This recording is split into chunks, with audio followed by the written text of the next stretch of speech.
안녕하세요. 푸르미리의 김보경. 안녕하세요. 푸르미루 주미경입니다. 네, 3월입니다. 여러분들 3월을 어떻게 맞았고 어떻게 보내고 계신가요? 3월은 왠지 1월이나 2월보다 더 분주한 느낌이 들어요. 새 학기가 시작되기도 하고 새롭게 직장에 입사하신 분들도 계시고 그 다음에 대학 졸업해서 사회초년생으로 첫 발을 내딛는 분들도 계실 거고 그래서인지 마음도 많이 약간 들뜨는 기분도 들고 뭔가 이렇게 살아 움직이는 느낌도 들고 뭔가 이렇게 생동감 있는 그 달이 3월이 아닌가 싶어요. 그래서 3월 새로운 마음으로 다시 시작하는 마음으로 오늘부터 다시 시작해 보겠습니다. 여러분들도 새로운 마음으로 함께 해주셨으면 감사하겠습니다. 오늘은 제가 23년 전에 쓴 최민자 작가의 흰 꽃 향기라는 책을 들고 왔습니다.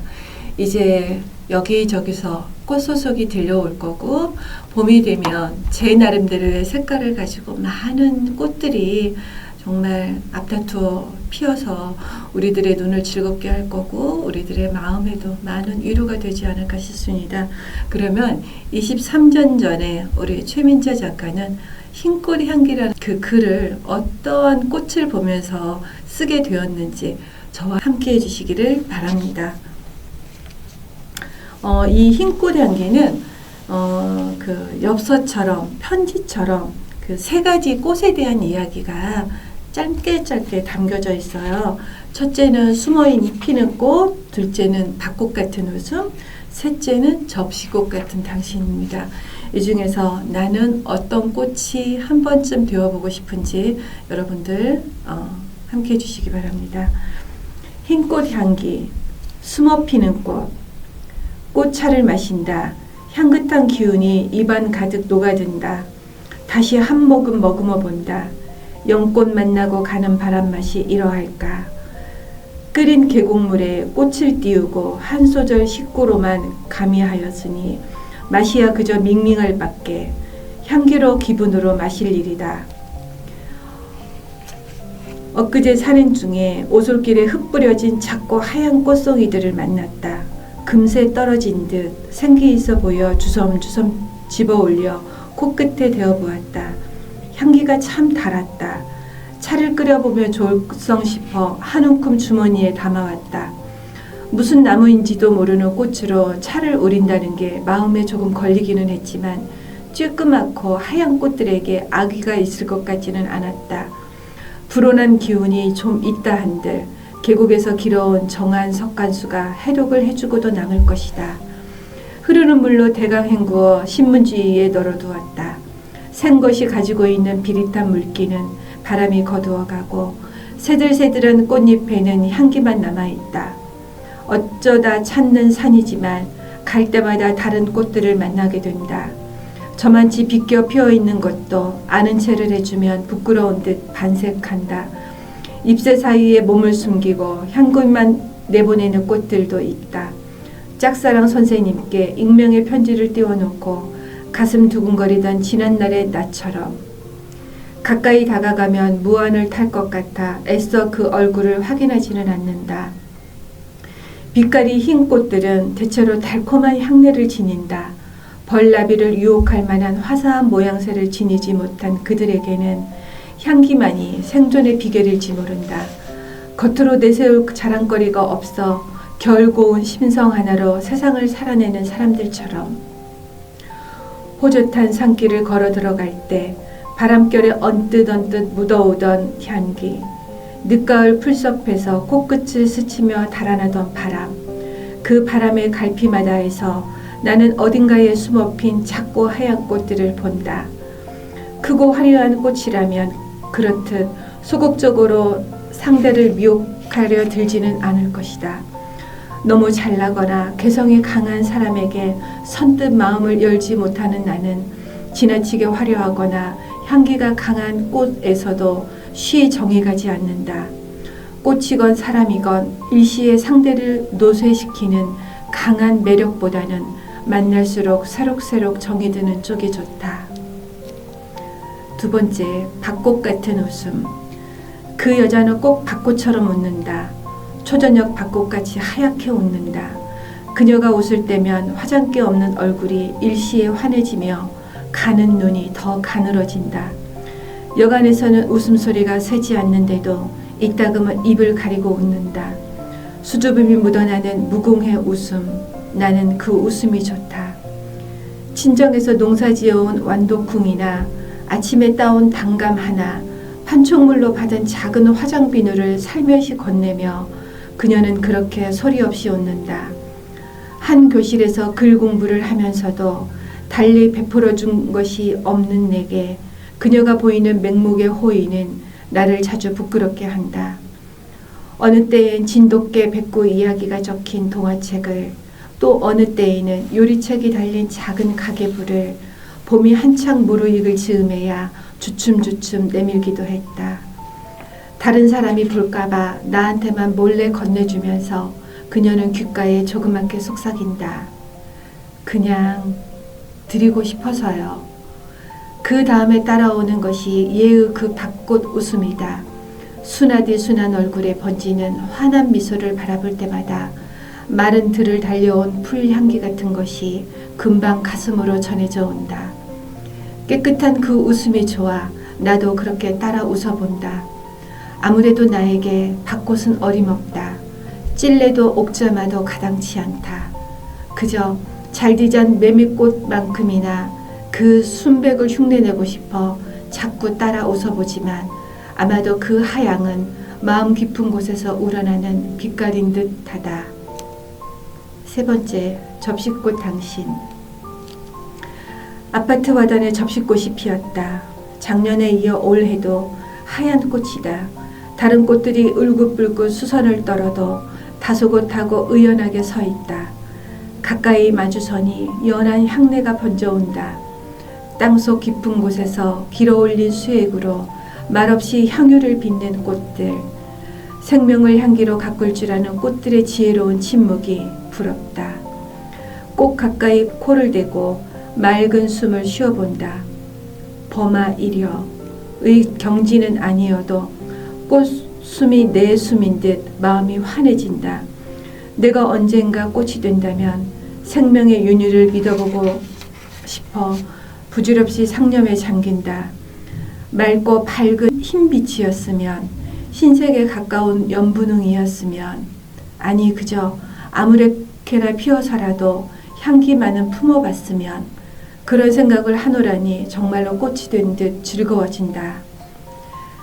바람이 분다. 접시꽃이 방싯 고갯짓을 한다. 바람을 안고 서 있는 꽃대가 가늘게 가늘게 도리질을 한다. 향기는 품어 안는 게 아니라 풀어 나누는 것이라고. 공들여 가꾼 생명의 진수를 내어주는 일이라고. 그것들은 가만가만 일러준다. 꽃이 육신이라면 향기는 영혼이기에 향기를 나누는 삶이란 영혼을 나누는 삶이라는 것을 꽃으로부터 배우곤 한다. 작은 벌 한 마리가 접시꽃 사이를 넘나든다. 꽃이 활짝 환대를 한다.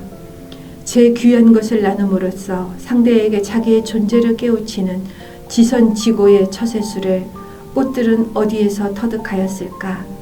더 많이 움켜쥐고 더 크게 소리를 높여야 세상이 나를 알아준다 생각하는 사람들에게 꽃들은 무슨 말을 하고 싶어 할까? 향기를 품지도 나누지도 못하고 사는 나는 하얀 접시꽃에 웃는 얼굴을 마주 대하기가 겸연쩍다. 네, 여러분들 새 꽃의 이야기를 들으면서 어떤 생각이 드셨나요? 저도 참 많이 생각하고 많이 반성해 보았습니다. 빛깔도 품지 못했고 향기도 품지도 못한 나는 과연 무엇을 나누면서 살고 있나. 그냥 아무 생각 없이 내 위주로 나만 생각하며 살아가고 있는 건 아닌가 하는 자기 반성도 되었고요.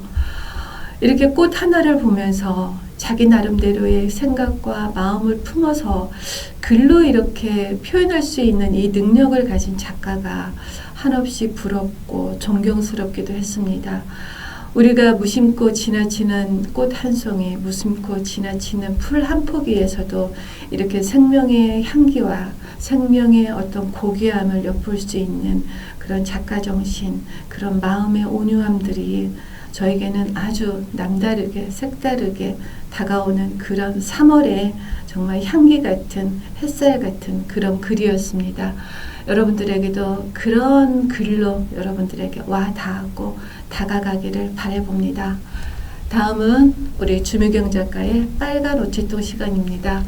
그동안은 예쁘고 아기자기하고 귀여운 동화들로 여러분들을 찾아갔다면 오늘은 좀 색다르게 좋은 시로, 이 봄을 알리는 시로 여러분들에게 다가간다고 합니다.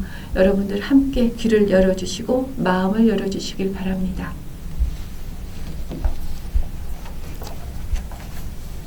오늘 제가 준비한 시집은 김경조 시인님의 7번째 시집입니다. 여자들만의 식탁이라는 시집이고요. 이 김경조 시인의 시집 안에서 봄날 전화라는 시를 제가 오늘은 소개해 드리겠습니다. 이지 출판사에서 출판하였습니다. 봄날 전화. 오늘 마을 회관에서 누구랑 뭐 하셨어? 하긴 뭘 해. 그냥 누웠다 왔지. 화투는 좀 늦었나? 짝도 못 찾는데 뭘? 뒤에서 잠이나 자다 오지. 고추 모종 언제 하지? 야야, 봄마다 그리 묻노. 늦었다. 얼른 심어라. 여든하고 반을 넘는 엄마. 고추 모종 핑계 삼아 이리 당기고 저리 밀어본다. 전화 고맙데이. 이서방하고 아들 잘 거두거라. 올 봄엔 누구에게 고추 모종 때를 알아볼 거나. 여기 김경조 시인님의 봄날 전화 시는 서울에서 작은 화단을 가꾸고 계세요. 근데 이제 해마다 고추 모종을 심으신다고 합니다. 그래서 해마다 어머니께 일부러 고추 모종에 대해서 물어보려고 전화를 일부러 거셨대요.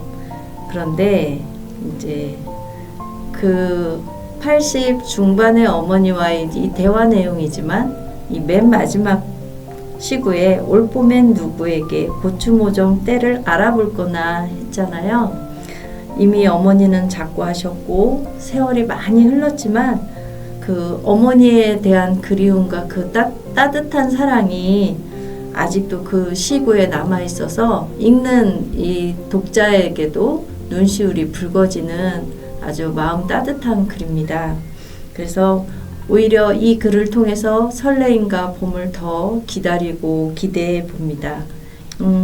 애청자 여러분께서도 조금이라도 지금 연로하신 부모님이 계시다면 가끔씩 전화통화 하시고 안부도 전하셨으면 합니다. 우리 따뜻한 봄날 더 활기차고 행복하시기를 기도합니다. 감사합니다. 네, 여자들만의 식탁이라는 시집 제목이 참 좋아요. 아마 이 방송을 보시는 분들도 대부분 여자분들이 아닐까라는 생각을 해봐요. 그리고 이러한 정서 또한 우리 여자들만이 가질 수 있는 정서이기도 하고요. 제가 서울 어디를 이렇게 버스를 타고 지나가는데 그 산부인과 병원 이름이 여자들의 정원이었어요. 우리 여자들이 가질 수 있는 것들은 참 많은 것 같아요. 여자들만의 식탁도 있고 여자들만의 정원도 있고 그 안에 피어나 있는 봄날 같은 여자들만의 수다. 그것이 우리 여자들이 누릴 수 있는 어떤 가장 멋지고도 최고의 어떤 그런 진미가 아닌가라는 그런 생각이 문득 지나갔습니다. 3월의 식탁에는 여러분들 무엇을 얹힐까요? 그리고 3월의 정원에는 여러분들 어떤 거를 모종을 하고 심을까요? 갑자기 제가 많이 궁금해졌습니다. 심었던 것들 그리고 차려진 식탁 위에서 더 따뜻한 뭐라 그럴까 온기가 좀 묻어나고 요즘 많이들 너무도 많이 힘들어들 하세요. 이 3월에는 조금 더 환하게 오실 수 있는 오늘 햇살 같은 그런 날들이 좀 많았으면 좋겠습니다. 그러기를 기다리고 그러기를 바라면서 오늘 방송 마치도록 하겠습니다. 프리미르의 김보경, 주미경이었습니다. 감사합니다. 감사합니다.